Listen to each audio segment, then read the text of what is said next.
Antes de apresentar para você o que veremos nesse novo vídeo, venho te pedir para assinar nosso canal e fazer parte do grupo de pessoas que ajuda o canal e participa também do debate mensal sobre a doutrina espírita. Então, clique em Seja Membro e vem com a gente.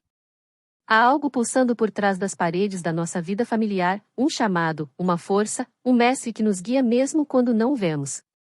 Hoje, vamos abrir os olhos para essa presença silenciosa. O título desse encontro é provocador: quem é o nosso mestre da evangelização em família? Pergunta simples, mas que pode sacudir estruturas íntimas. Porque, talvez, aquele que você chama de pai, mãe, filho, esposa, marido, já tenha esquecido que foi antes um aluno desse mestre. E você, será que está sendo aluno ou professor nessa escola chamada lar? Neste vídeo, Alberto Almeida nos conduz por essa travessia, entre os vínculos de sangue e os vínculos do espírito. Se inscreva, compartilhe e comente agora. Você reconhece esse mestre no seu lar? Assista até o fim, pois o conceito de família jamais será o mesmo depois. A nossa alegria de poder compartilhar com Semear, na expectativa de que possa trazer, de algum modo, um sabor especial do nosso extremo norte do Brasil, cunhando-nos para estarmos muito ancorados integralmente nesse momento em que o país vive por mudanças expressivas de norte a sul. Portanto, a minha alegria é de poder compartilhar com vocês e poder celebrar um evento que comunica a nossa veneranda doutrina espírita com a clareza e com a beleza das falas e das vozes que nos encantam, e das mãos que nos encantam. Margarete canta com as mãos.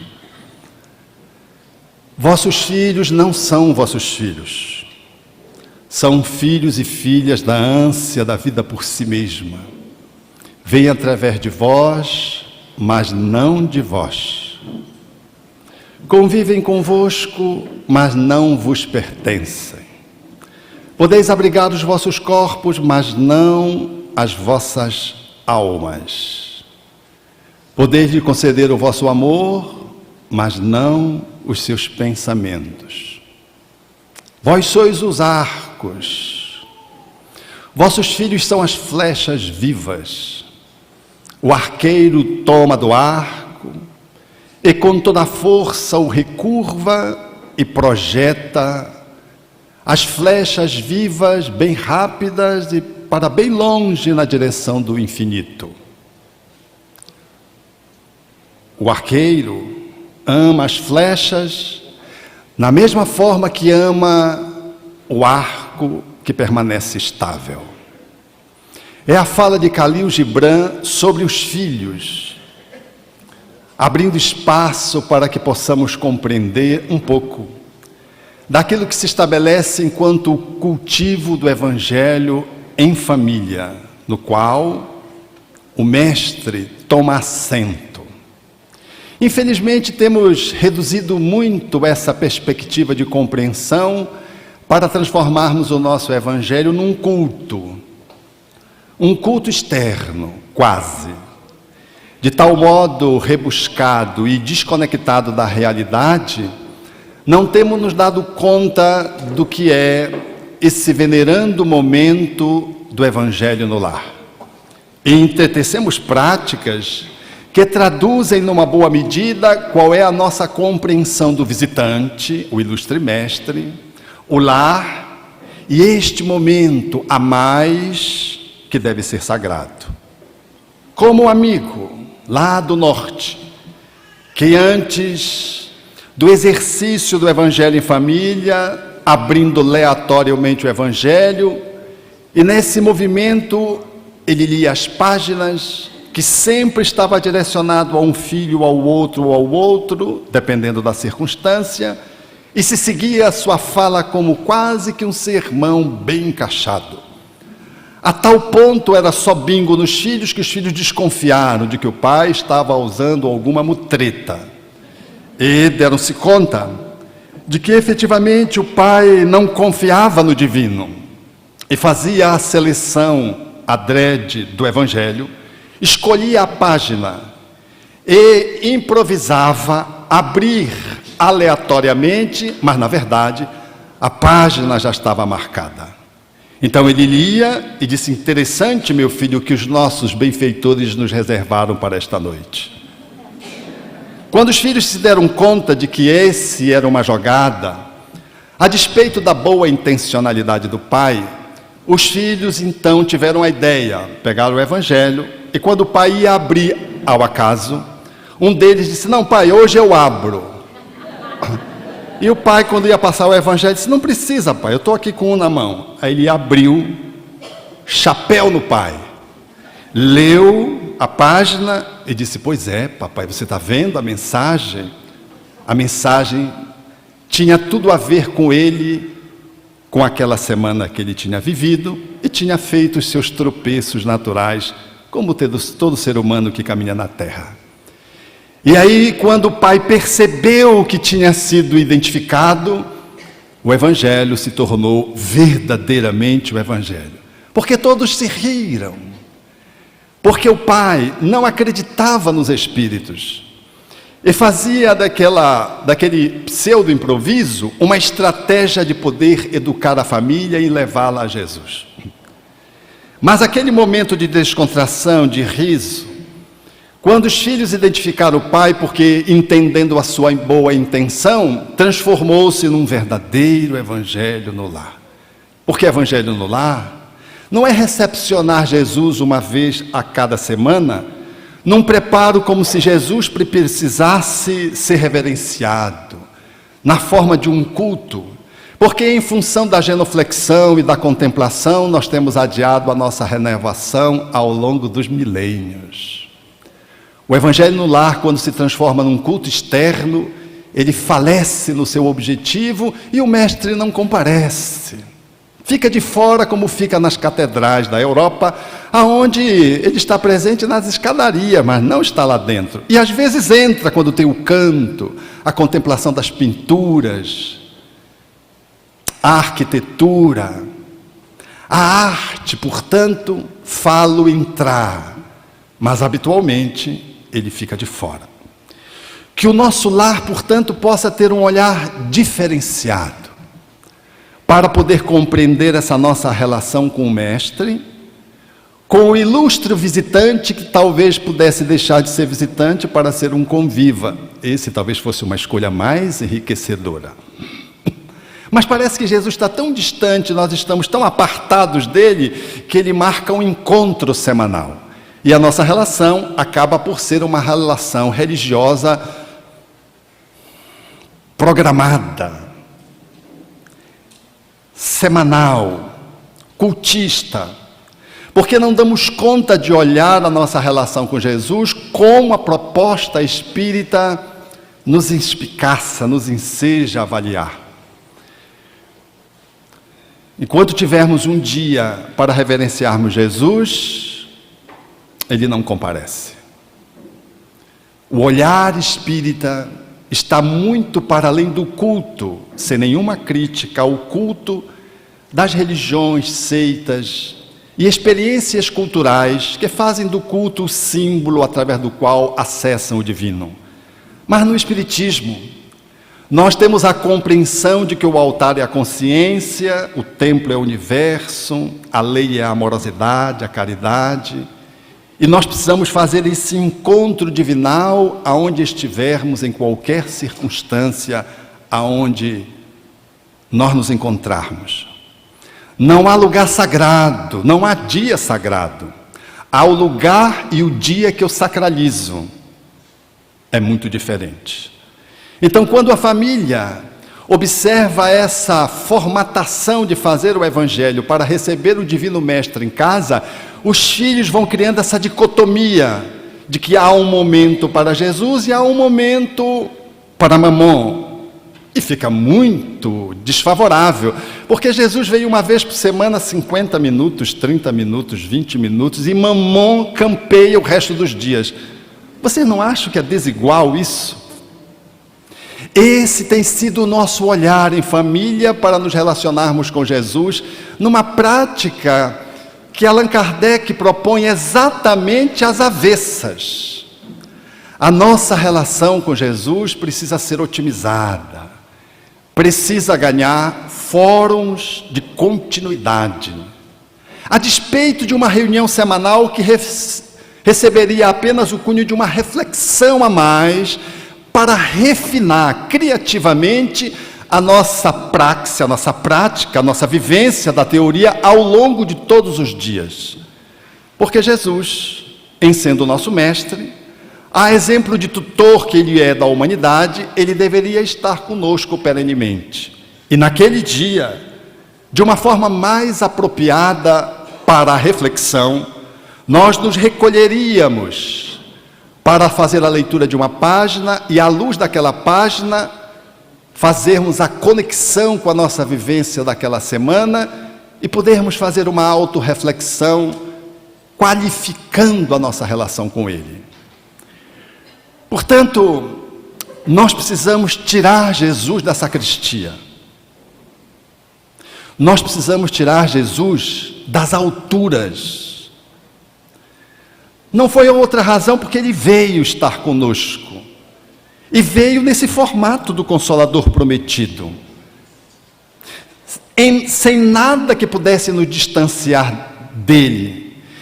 Sem fórmulas, sem práticas exteriores, sem hierarquia religiosa, sem cultos que pudessem embutir simbolismos, rituais, e que nos distraíssem, porque nós estamos distraídos há mais de 2000 anos na relação com Ele.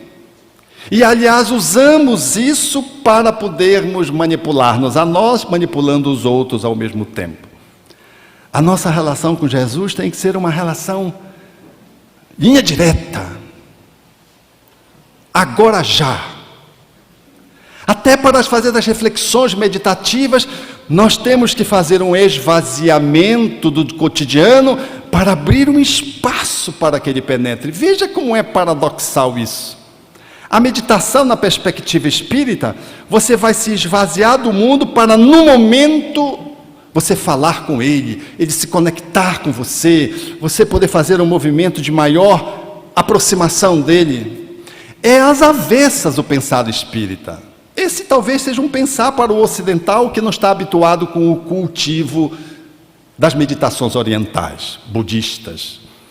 A perspectiva espírita não é de você reservar um tempo para falar com Deus. É você fazer do divino um encontro permanente, sem prejuízo de um ponto a mais de meditação. Eu não vou me esvaziar do mundo para pensar em Deus. Eu vou me encharcar de Deus para atuar no mundo. É diferente.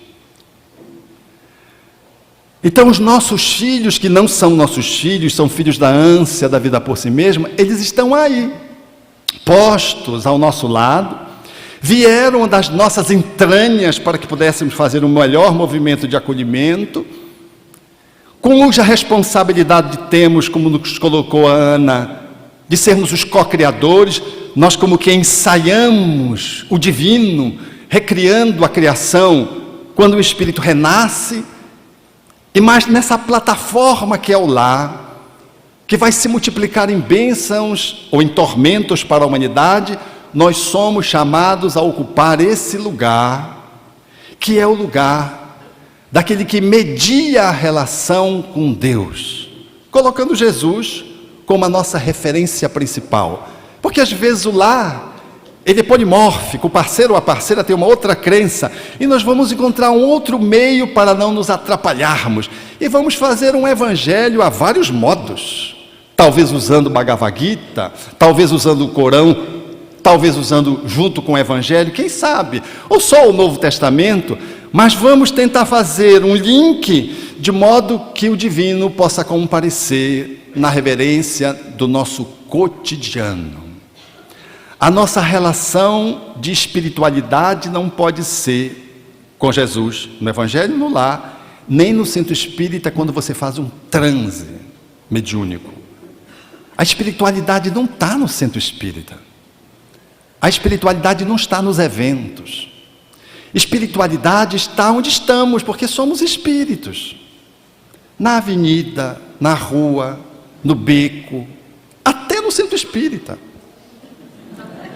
Até no Evangelho no lar. Essa desconexão, essa fissura com que nós olhamos a relação com a vida espiritual, ela nos distanciou de Deus, nos colocou um Jesus meio esquisito e nos fez perder a direção do condutor maior. E na posição de pais, nós não ocupamos esse lugar para reconduzir a família, os filhos, para aquele que é o arqueiro. Porque na metáfora proposta por Khalil Gibran, nós somos o arco, nós não somos o arqueiro. O arqueiro é o divino. E o arco tem que ter flexibilidade para projetar a flecha, para projetar os filhos na direção do infinito, para bem longe. Significando dizer que os filhos não têm que estar grudados em nós mesmos. De que nós não poderemos deixar de ser pais e filhos dos nossos filhos simplesmente porque eles voaram. Porque nós não somos absolutamente animais, nós somos espíritos nessa categoria. E quando os filhos voam, a exemplo de aves que voam no ninho para replicar outros ninhos, nós não perdemos o link, porque é um movimento de emancipação, não é um movimento de ruptura. E às vezes eles vão para bem longe, e ainda que ele vá para bem longe, ele não perde a conexão com o seu lar de origem, com o lar que foi o repositório, a plataforma de princípios e valores que os filhos haverão de replicar mais lá adiante. Outro dia eu estava em Brasília e vi isso. Os pais estavam lá, um filho estava no Canadá, o outro estava lá para a Inglaterra, e eles fazendo o Evangelho no lar, como faziam quando estavam no Brasil, alicerçando aqueles laços sagrados, em vista de que os filhos onde estavam muito solitários. E ali, via Skype, a família fazia o replicamento do Evangelho que fizeram ao longo do tempo. Um Evangelho que naturalmente tinha uma característica de você refletir sobre o seu dia a dia.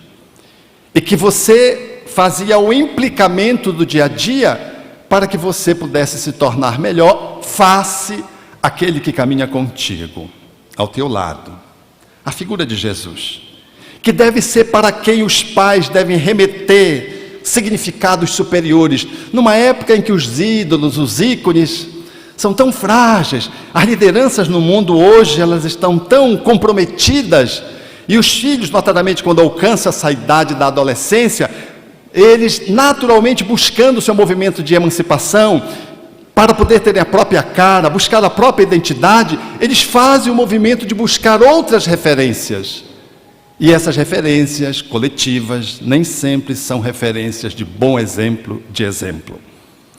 Nós, enquanto tutores, enquanto pais, deveremos reverenciar Jesus, mas não apenas através da fala, da oração e do Evangelho, do esforço contínuo para poder esculpir dentro de nós mesmos o nosso melhor, considerando que o nosso melhor está na proporção da minha intencionalidade e dos recursos que eu tenho para manejar as minhas sombras que eu guardo, desta e de outras vidas, as encrencas que eu também carrego na minha família, da minha família de origem, mas também as potências, as aquisições, as habilidades.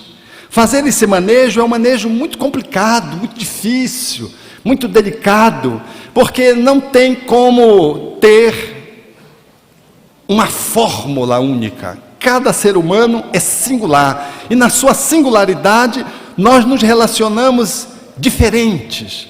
A despeito de ter leis que nos regem e padrões que devemos observar se quisermos ser felizes, nós vamos entender que cada filho é uma janela que se abre unicamente para olhar o universo. É um psiquismo inédito. Logo, a família é um encontro inédito de espíritos únicos, criados em edição única. E ali nós nos encontramos, ou nos reencontramos habitualmente. E é nesse viés que, para poder lidar com todas as demandas desta e de outras vidas, para poder lidar com tantas diferenças, para poder lidar com rumos de vida, propósitos de vida, é necessário ter uma carta náutica que nos ajude a navegar. É necessário ter valores e princípios que estejam ancorados nas leis de amor. Então, ter Jesus como nosso condutor e mestre, que convive conosco, é estar procurando observar as leis que, em síntese, foram reveladas por Ele na sua vida quando esteve conosco. E a sua vida quando Ele esteve conosco foi uma vida de experiência documental. Não foi uma oratória. Jesus não foi grandioso porque fez um sermão do monte, porque o sermão do monte não valeria nada se ele não valesse nada. Ele também não foi excepcional porque ressurgiu, porque qualquer defunto ressurge hoje. Encosto é o que mais tem. Ele foi grandioso, eloquente, porque a sua vida tinha uma profunda coerência entre teoria e prática. A sua estada no mundo não era um mapa que representava um território, era o próprio território. É tão aderente que mesmo os seus opositores, quando veem ele acabar de falar no Sermão da Montanha, dizem, ele fala com autoridade. Era o reconhecimento da autoridade. Então é desse homem, desse tamanho, dessa grandiosidade, que nós precisamos nos apropriar. E os seus ensinos não é para as igrejas. O seu ensino é para o homem de qualquer latitude, de qualquer religião ou de religião nenhuma que está na terra. E como somos espíritas e como temos nele a referência máxima de perfeição, ele deve ser efetivamente o nosso ícone, em torno do qual nós vamos estar mergulhando para debulhar o jeito como ele se conduzia na época, a fim de que possamos fazer conosco para podermos fazer com os nossos filhos. Fazer conosco para podermos fazer com a esposa, com o esposo, porque vocês imaginam coisa mais complicada que é você conviver com você mesmo? Você imagina ter alguém do lado. A relação de conjugalidade é a relação mais intricada, mais desafiadora que tem. As pessoas veem a gente falando assim e pensam, puxa, casar com aquele homem, casar com aquela mulher, deve ser o máximo. O Julinho deve ser o homem mais feliz do mundo casado com a Ana. Mas vocês viram ela dizer,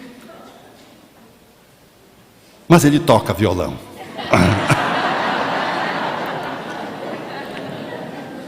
Então vocês imaginem eu, que sou uma pessoa assim, que gosto de flores, de estampado, e a minha esposa que é clean, tom sobre tom. Como é que é sair junto? Porque eu não posso ir à la Magno, aquele seriado daquele. E ela, como se estivesse do Palácio de Buckingham. Toda. Então há que ter muito. Eu estou dando um exemplo exterior, mas que fala do interior. Conviver um com o outro é uma arte de aprender a amar-se, para poder amar o outro. Então quando eu olho para a minha parceira e vejo que ela não gosta de cupuaçu e não gosta de açaí, me dá uma raiva espírita. Porque é impossível uma pessoa não gostar de cupuaçu, de pato tucupi, de tacacá, de maniçoba. Ela não gosta de nada disso. É uma raiva misturada com compaixão, porque dá pena uma pessoa desprestigiar essa culinária fantástica. E quando eu chupo um sorvete de cupuaçu, ela faz biquinho de passarinho para beijar, que não pode beijar assim muito, por quê? Por causa do cheiro.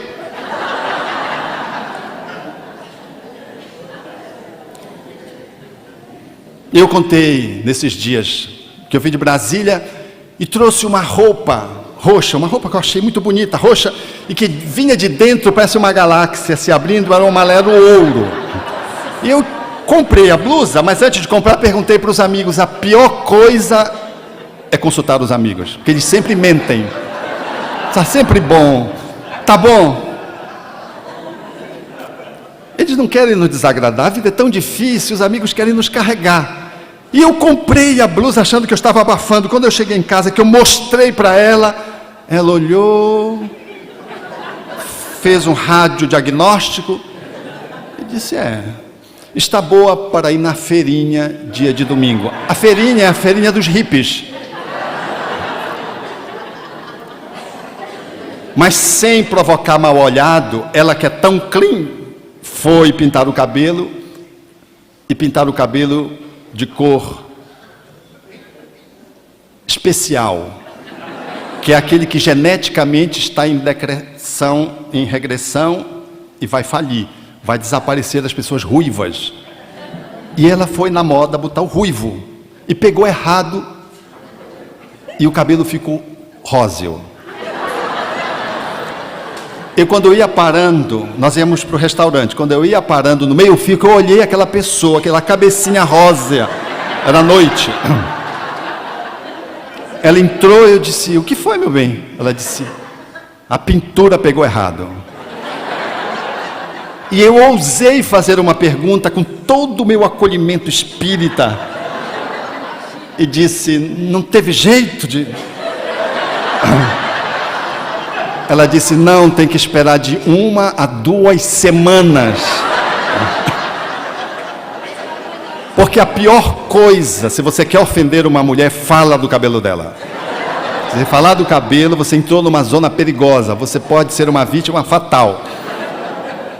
Nós fomos para o restaurante, meus amigos, e eu senti o que sente aqueles astros de Hollywood no tapete vermelho, na busca do Oscar. E os fotógrafos todos entrando no restaurante com ela, entrando no restaurante. Todo mundo nos olhava em Belém do Pará. Eu estufei o peito como quem tinha ganho uma medalha. Aquela mulher.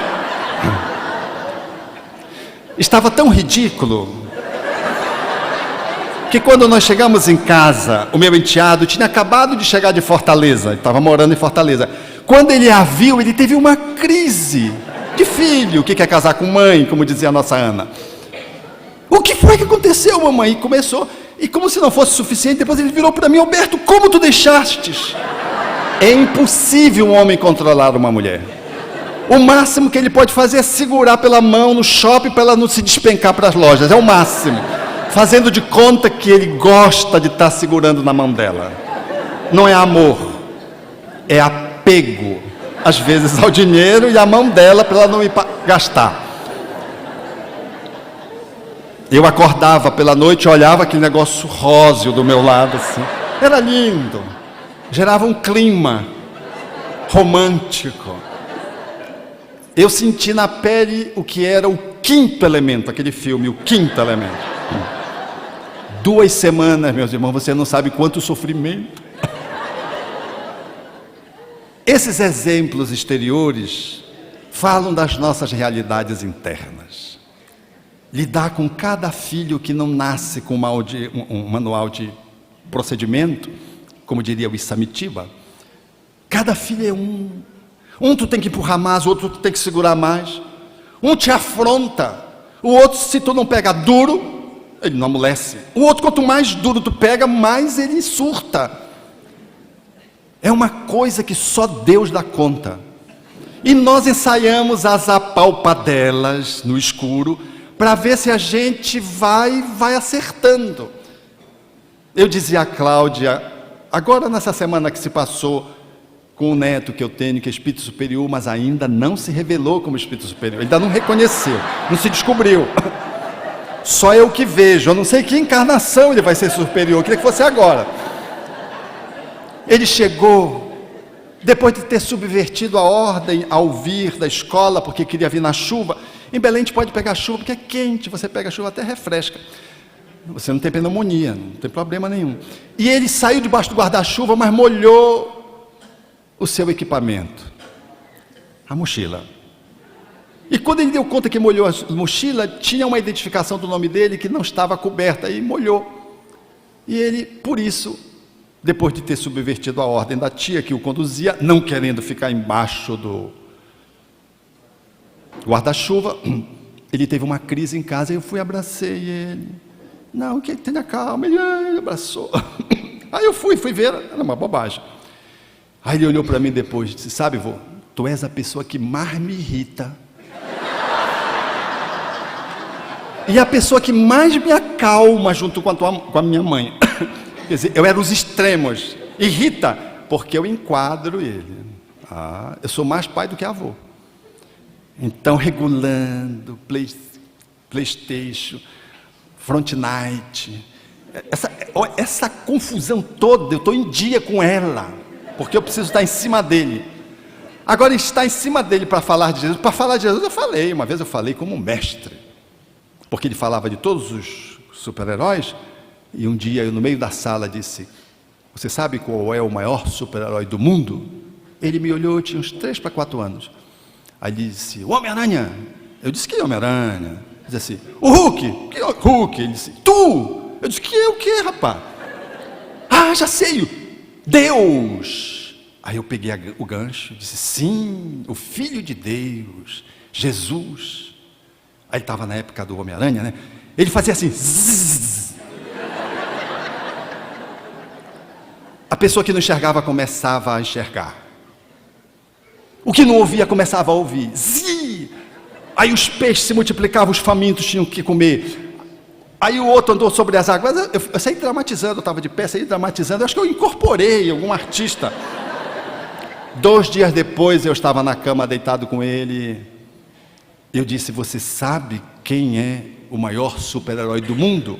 Ele disse, Jesus. Ele fazia zzz. Aí ele começou a dizer, porque eles têm uma memória de elefante. Saiu dizendo tudo e foi inventando umas outras coisas. Eu comecei a achar que ele era um apóstolo, apócrifo. Porque não era possível, ele fez citações que eu não conhecia. A fala é fácil. Agora você manter a serenidade com o espírito que veio do umbral é muito difícil. Porque você está conectado com o que você prega. Ter a pegada adequada para não machucar. Mas não poder largar, porque senão ele se perde. Esse é o grande desafio dos pais, que vão ao centro espírita e os filhos querem ver se esse espiritismo serve. E os pais têm que ter a pegada na medida certa, como quem pega sabonete. Eu gosto dessa comparação. Se apertar muito, o sabonete escorrega. Se deixar muito frouxo, o sabão cai.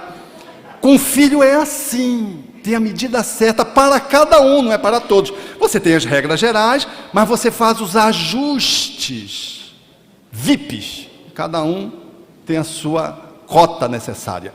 E aí você não pode pegar muito, outro você não pode pegar pouco. Sempre se afastando dos extremos, da castração, da rigidez, que é sempre ruim, ou dessa posição laça, de pseudo-liberdade, permissiva, onde tudo pode, onde todo mundo se perde, inclusive os pais, porque depois vão apanhar dos filhos.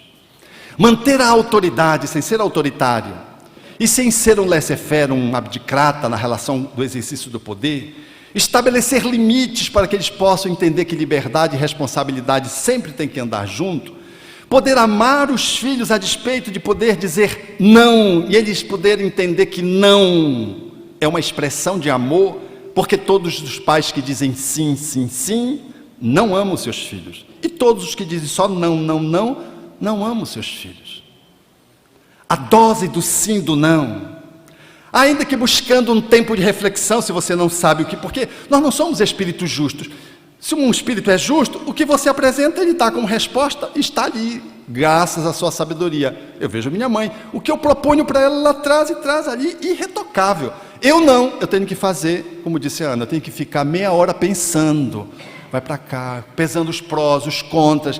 Às vezes, como os pais, habitualmente precisamos fazer isso sim, para saber se vai ou não, se vai ou sim, o quanto vai.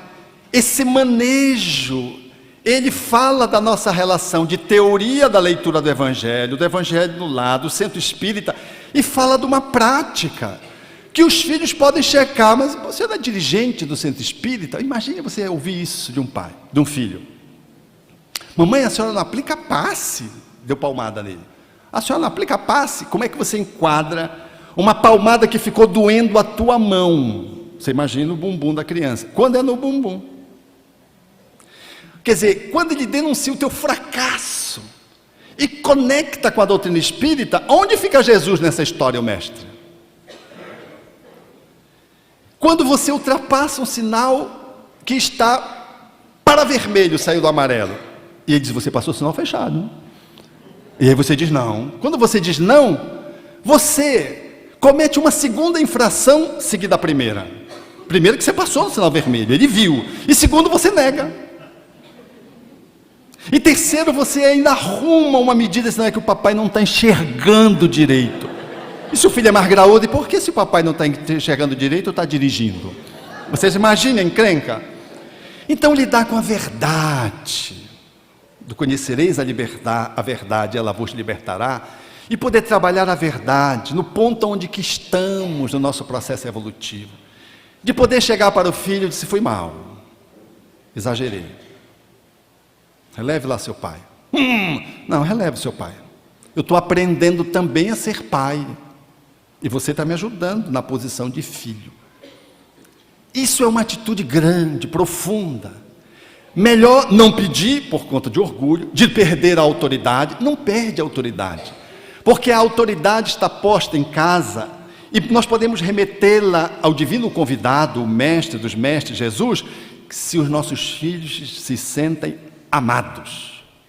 O amor é o fio que nos vincula energeticamente e faz com que o nosso filho ressignifique também os nossos erros e tenha mais indulgência para conosco na posição de filho em relação aos pais.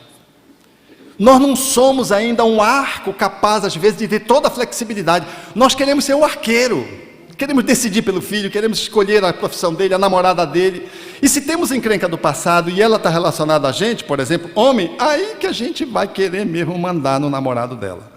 Ou por outra, não vai querer deixar ela namorar. Meu filho, não está na hora, não está na hora. A moça está 30 anos, já se formou e não vai estar nunca.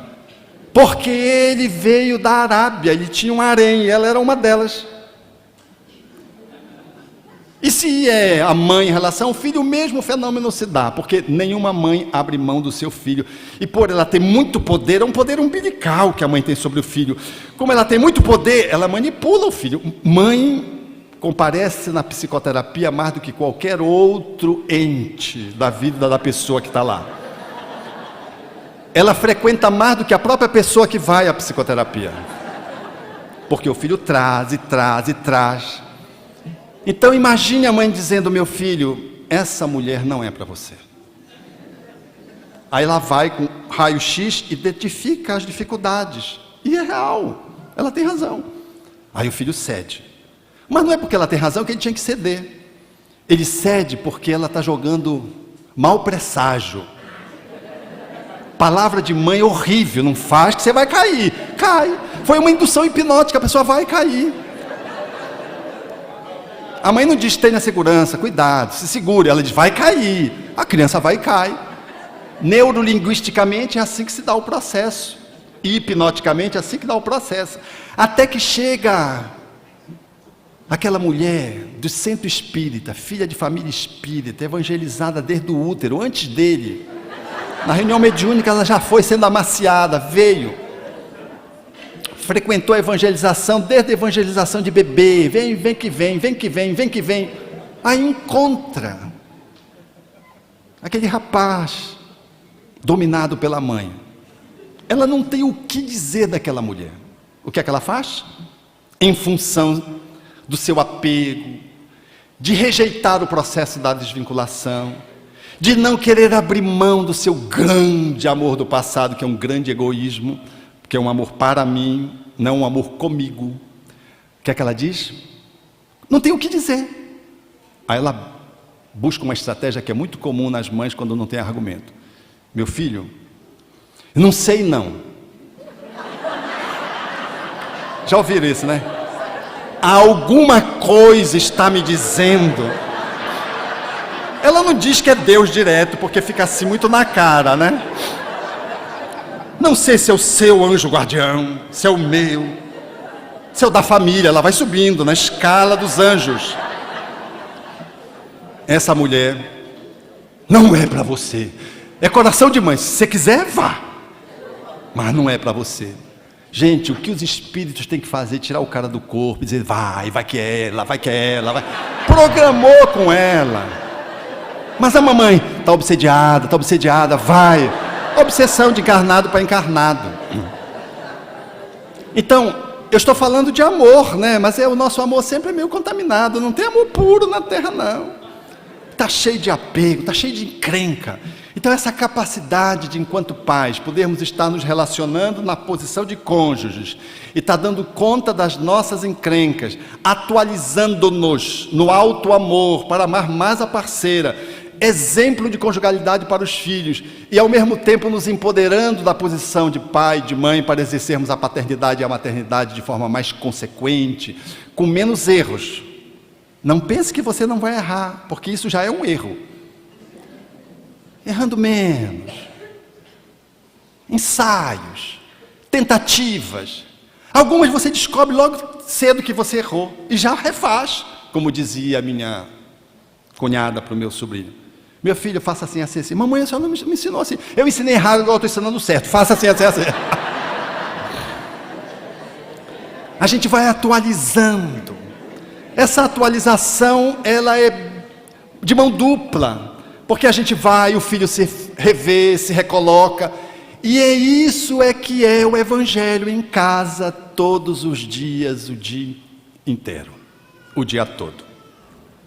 Encontrar com Jesus, às vezes é um lance dentro de casa, simplório, onde você abraça o seu filho, diz, puxa meu filho, acho que ontem eu te disse coisas que eu não diria hoje, eu estava com cabeça quente, cara, eu exagerei. Mas você sabe que eu te amo, né? Então, tira 50% do que eu te disse. Tu queres que eu te diga o que eu te disse que eu me arrependi? Ele nem precisa mais dizer. Já chegou no filho. Porque essa chegada só faz quem ama. Quem ama de verdade, ou quem ama profundamente. Quem ama meia boca, vai fazer de conta que não disse, vai esconder-se, vai tentar compensar através de presentes, vai dizer outras coisas ao contrário depois. Depois de ter desqualificado um filho, você tenta qualificá-lo, ele não sabe, ele fica esquizofrênico, ele não sabe, o pai disse que ele é branco, agora ele é preto, que é azul, agora é amarelo, como é que é? É o quê? Então quando o pai ou a mãe chegam e dizem, não, aqui eu exagerei, eu fui mal. Ali ele já corrigiu a metade da encrenca. Porque se ele não fizer isso, fica aquilo lá. E quanto menor é a criança, maior é a lesão no espírito que está formatando uma nova personalidade. As tragédias lidando com criança pequenininha, notadamente de 0 a 7 anos, têm repercussões na vida adulta que a pedagogia, a psicologia estão descobrindo a cada dia. É muito maior do que a gente pode imaginar. Essa relação com o bebê, com primeira infância, é de um tamanho de responsabilidade que dá até medo. Então, se desonerar das nossas sombras, trabalhar as nossas pequenezes, procurar lidar com os nossos limites para alterá-los, para chegar maior, mais profundo na criança que vem, porque nós fazemos o cuidado do nosso bebê do ponto de vista higiênico, fantástico, mas a higiene corpórea. Só faltamos colocar o bebê, escaldar o bebê de tanto cuidado que a gente tem. Mas com que toque você faz isso? Como é o momento da amamentação, se amamenta? Como é que é o jeito com que você lida com ele quando você precisa acordar à noite? Como é que você lida quando essa criança, ela traz uma deficiência física, ou ela traz uma excepcionalidade? Como é que tu lidas com esse espírito que vem dentro de uma programação espiritual, habitualmente, e que você precisa fazer um encaixe, que fala do aqui, do agora, mas fala do lá e então, porque aqui está havendo uma reedição de encrencas que você vai ser chamado a dissolver, porque o nascimento de um filho ele acorda memórias ancestrais naqueles que conviveram com ele, às vezes a uma distância milenar, porque a mente, ela é atemporal. Então, nos aproximarmos de Jesus, para podermos fazer o melhor de Jesus em nós, é fazer o melhor pelo nosso filho. Ao invés de estar apresentando Jesus, teoricamente a Jesus, a gente faz isso e deve. Mas não pense que a evangelização da criança vai salvar seu filho, não salva. Ali é um bônus. O trabalho da evangelização é dia após dia. Então você chega cansado. Às vezes um casamento difícil, atrapalhado. As turras você vive com seu parceiro. Aí você chega, a criança vem sentindo o clima doméstico, porque nada se esconde. Você não precisa revelar, mas está ali no campo da energia. A criança te demanda e você está cansado, com fome. Fazer esse manejo, ao invés de dar um esporro na criança, um grito, ou de atendê-la com fome, cansado, cansada, de mau humor, e logo diante da primeira demanda que a criança apresente para ser educada, você já breca. É melhor você pedir um tempo, peça um tempo, para tomar um banho, para comer. Diz, paizinho vai estar aqui, mãezinha vai estar aqui já, deixa tomar um banho, tá? E vai tomar um banho, e depois vai comer. Paizinho vai comer, depois o paizinho vai comer. Quando você acaba de comer, você está bem, você descansou um pouco do banho, você botou glicose para o cérebro, agora você está em melhores condições, ou menos piores, daquela que você chegou, para acolher o filho. Não vai jogar no filho a tua encrenca do trabalho, como faz a esposa com relação ao esposo, porque é íntima, ela chega, parece que ele ou ela é lixo, joga tudo no outro. O outro não é caixa de lixo. Aonde a gente vai jogar tudo aquilo que a gente não processou, que a gente acha que é imprestável, a gente joga no parceiro. A gente tem o direito de chegar, meu bem, eu estou tão fora, que eu queria um ponto de silêncio, um momento de silêncio. Desce para o playground, vai tomar um banho, fecha-se no quarto, e o parceiro, a parceira acolhe.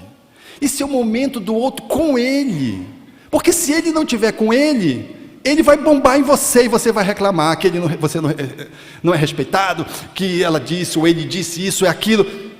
Nós somos cúmplices, mas cúmplices na caminhada. E na caminhada tem um momento que eu estou só, tem um momento da partilha a dois, tem um momento que está com os amigos, tem um momento que está no grande grupo. É assim. O casal que só sabe estar em grupo está com problema. O casal cujos membros não conseguem ficar sozinho, ou ninguém deixa o outro ficar só, está problemático. O casal que não consegue sair em grupo, porque eles só têm a dois, porque eles se amam tanto, vão nascer chifópagos. Há uma dependência aí, não é saudável. A relação é eu-tu, construindo uma interação saudável. Não é você que responde pelo outro. De que time você torce? Corinthians. Aí, é Corinthians? É Corinthians. Eu torço pelo Corinthians, ela torce também pelo Corinthians. Não é assim. Cada um tem que ter voz e voto. Em casa, meu pai era assim. Todo mundo aqui vota no PSDB. Aí ele elegeu o candidato. Aí todo mundo dizia sim, e cada um votava no seu candidato. E ele pensava que ele era dono de curral. O curral eleitoral era em casa. Porque ele foi ex-político fracassado. Haja vista que ele tinha esse comportamento, né? Todo mundo vai votar no PSDB. E elegeu o candidato. Não pode ser assim. A cumplicidade de um casal necessariamente não aponta para votar no mesmo presidente, porque aponta. E se eles votam em presidentes diferentes, são capazes de se respeitar, aí tem amor sobrando, porque tem respeito ao outro, ao pensar do outro, ou a limitação do outro. Suponhamos que a escolha tenha sido muito pobre, à vista da maioria, porque às vezes é a nossa vista, né? Mas às vezes o outro é que está certo, é a gente que está viajando na maionese. Então, esse olhar, ele fala da necessidade de nós mergulharmos dentro de nós mesmos para fazer acordar o Cristo interno. Porque Jesus, se ele não fizer acordar o meu Cristo interno, do que valeu o Espiritismo, o Evangelho na minha vida? Se Jesus não conseguiu me tornar uma pessoa capaz de segui-lo, do que me valeu a relação com Jesus? Só protocolar? Só para dizer que eu era espírita? Só para apresentar para os meus filhos? Mas se valeu ele acordar em mim o Cristo que me habita, o sagrado que eu disponho na minha dimensão mais profunda, e se isso é capaz de povoar a minha existência, o meu filho vai conhecer Jesus também pelo esforço do pai e da mãe, pela pegada do pai e da mãe, pelo exemplo do pai e da mãe, pelo exemplo de erguimento, porque às vezes o pai tropeça e o filho fica, às vezes, marcado, não pelo tropeço, mas pelo erguimento do pai. Ele fica admirado que como é que o pai ou a mãe, que cometeram às vezes um erro social grave, foram capazes de poderem se erguer. E aí está Jesus falando de um Cristo que acordou, que foi desperto, que despertou.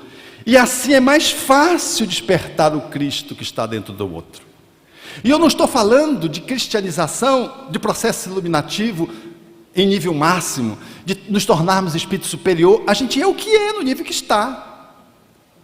Não adianta que a gente querer se enganar e querer ser igual o Chico, falando igual o Chico, porque aí fica um arremedo caricato, não é verdade? Ou então você achar que Jesus andava devagar, começar a se vestir de branco, deixar a barba crescer, você vai ficar um Ihnen, que era aquele transtornado psiquiatricamente, que tinha um problema psiquiátrico, esquizofrenia paranoica, que tinha seguidores, porque tudo tem seguidores hoje em dia, não é só no Face, seguidores presenciais. Eu estou falando da gente poder se tornar melhor, porque não há obra mais divina do que a gente poder acordar, despertar, do nível em que estou para o nível superior, acima aquele em que eu estou, motivado pelo ilustre conviva de todos os dias.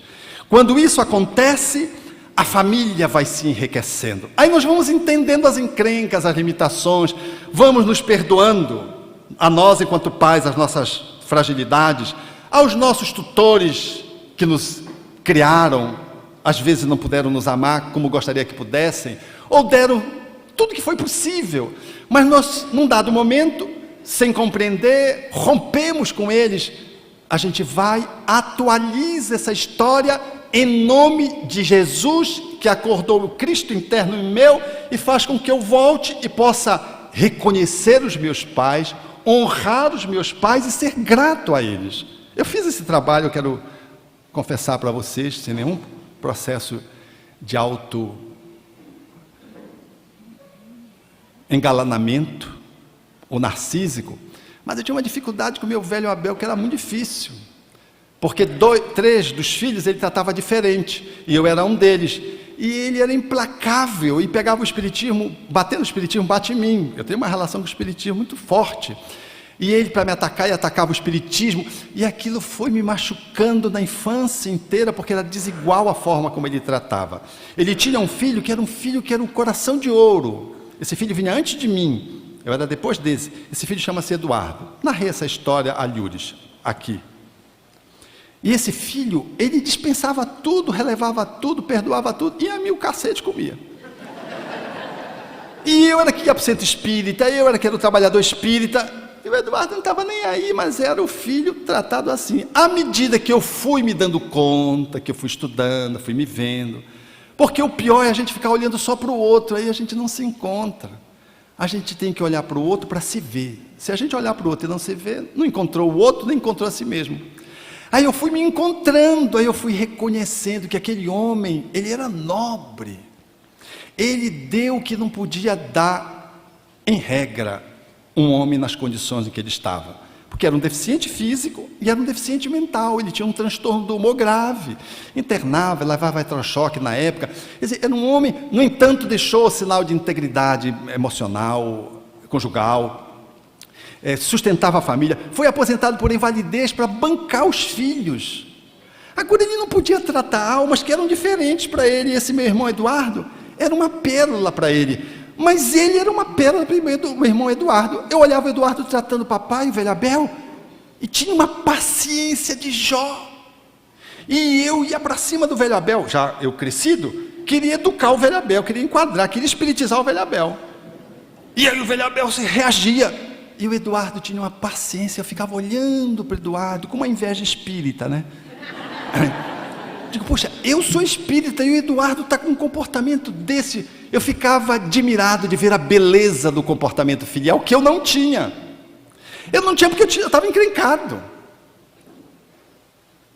Uma história só para vocês verem que ela é emblemática e demarca muito bem isso. Ele estava se servindo e eu estava atrás dele, meu pai. E ele foi botando comida, foi. O prato foi ficando alto. Eu disse, olhe, no ouvido dele, olhe o tamanho do seu prato. O senhor não vai comer, o senhor vai fazer alpinismo. Ele ia fazer, era uma montanha. Com essa delicadeza de filho que ama o pai. Ele ficou calado, fez que não ouviu. Aí eu peguei e disse, puxa, o senhor morre pela boca. Aí ele se virou e disse, mas morro de barriga cheia. E saiu com um prato. A minha mãe estava atrás de mim e viu a cena. E aí eu fui me servindo, era paca ao tucupi, era uma paca vegana. Paca ao tucupi, eu fui, me servindo, botando tucupi. Tucupi é um molho amarelo, ouro, delicioso, que tudo que você coloca fica bom. Aí eu disse, tudo no tucupi fica legal, fica gostoso, me servindo da paca. Aí a minha mãe no meu ouvido disse assim, eu acho que eu vou colocar o seu pai no tucupi. Me enquadrou, fiquei arrasado naquele dia, porque o que ela disse era verdade. Eu precisava botar meu pai no tucupi para poder saboreá-lo como eu saboreava os alimentos. E eu fui conseguindo fazer isso aos poucos, com muito esforço. E lá num dia, eu estava sentado, eu botei as mãos assim nos ombros dele, e disse, ei velho, a gente era inimigo, agora a gente é amigo, né? Ele me olhou e disse, era inimigo. Quer dizer, porque quem bate não lembra, né? Mas quem apanha é que lembra, né? Eu disse, mas agora nós somos amigos. Ele finalizou a existência dele com 92 anos, na UTI, e nós íamos visitá-lo. Quando eu cheguei na UTI, adivinhe qual foi a frase que ele me disse? Cadê o Eduardo? Mas aí eu já estava resolvido. Eu já tinha aceitado esse amor e deixei de ter ciúme, bobo. Falei para o Eduardo. O Eduardo era o único filho que não ia visitar o velho. Com medo de se despedir. Aí, rapaz, o papai perguntou por ti, tu não vai? Sabe qual é a profissão do Eduardo? Anestesista. Vive dentro do hospital. Para que ele fosse, teve que vir um sobrinho do Rio Grande do Sul emparedar o meu irmão. Pai, tu não vai ver o teu velho? Teu velho está para desencarnar. Vai lá com ele. Foi empurrado. Era um grande amor que a gente tem que reverenciar.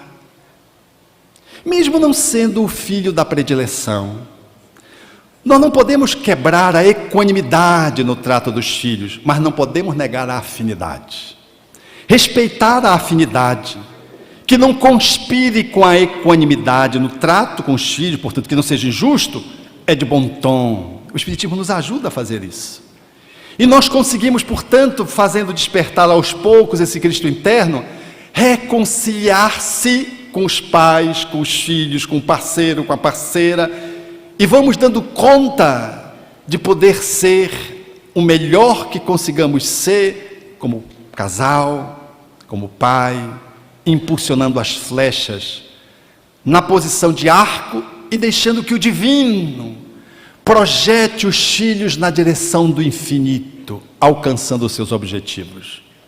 Ou na posição de parceiro da conjugalidade, como também bem diz o notável poeta Gibran, quando fala da conjugalidade, essa conjugalidade que deve ser libertadora, essa conjugalidade que deve ser uma permuta de experiências de duas pessoas que caminham, guardando as suas idiosincrasias, mas que, linkadas pelo amor, ensejam que o casal possa fazer um grande voo, não só da conjugalidade, mas podem dar alicerce para que, enquanto pais, eles possam fazer o melhor ao alcance, nesse lugar de pai e de mãe, na nutrição parental. Diz Gibran, com extrema beleza, falando do casamento: amai-vos uns aos outros, um ao outro, mas não façais do vosso amor um cativeiro, que haja antes entre as praias das vossas almas um mar ondulante. Veja que metáfora linda.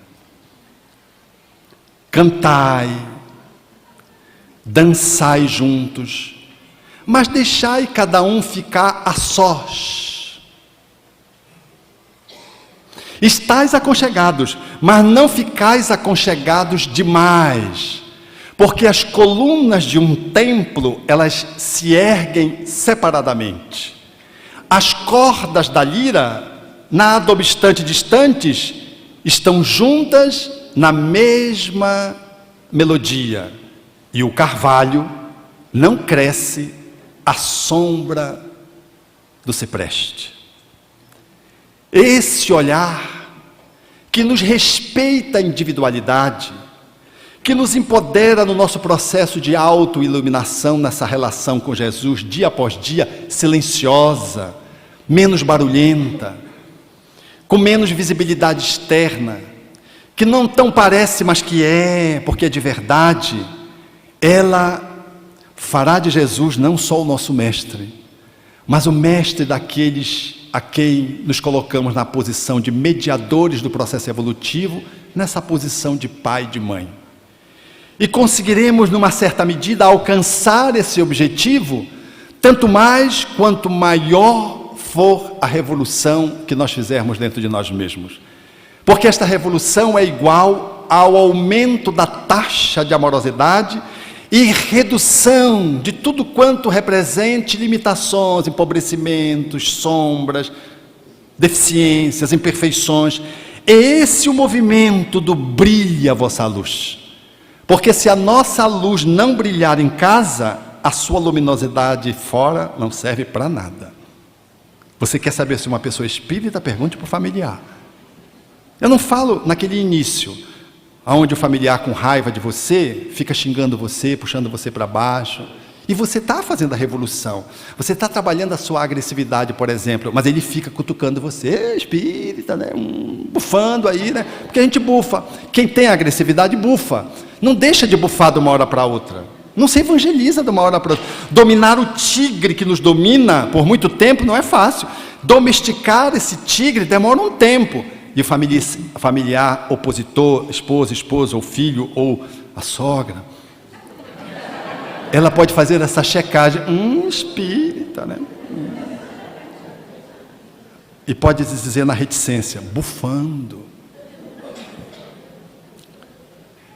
E nós não vamos nos acomodar, e vamos dizer, bufando sim, porque se não tivesse bufando aqui, eu estaria jogando a senhora pela janela, minha sogra. Porque eu sou espírita, e esse espiritismo está me melhorando, é que eu não jogo você, mas antes de jogar, ia cortar em pedacinho, porque... Mas esse homem já não mais existe em mim, só existe um pouco dele, que está fazendo eu dizer isso para você. Você está consciente de que está em mudança, ela percebe que não vai valer mais essa pegadinha, essa chantagem, e você continua a sua revolução, porque um grande homem não é aquele que brilha e chama a atenção da comunidade, é aquele que se revoluciona dentro de si mesmo em relação a si próprio. Para concluir, um dos maiores espíritas que eu conheci era um homem que encontrou o espiritismo e tinha um desequilíbrio sexual, no qual ele incluía 8 relações sexuais com 8 pessoas diferentes dia. Ele me dizia, Alberto, eu era um cavalo. Não sei se essa comparação é boa, mas era o que ele dizia. Ele tinha 18 filhos com as mulheres assim. Ele estava povoando a Amazônia. Encontrou o espiritismo. Ele era dono de motéis, uma cadeia de motéis.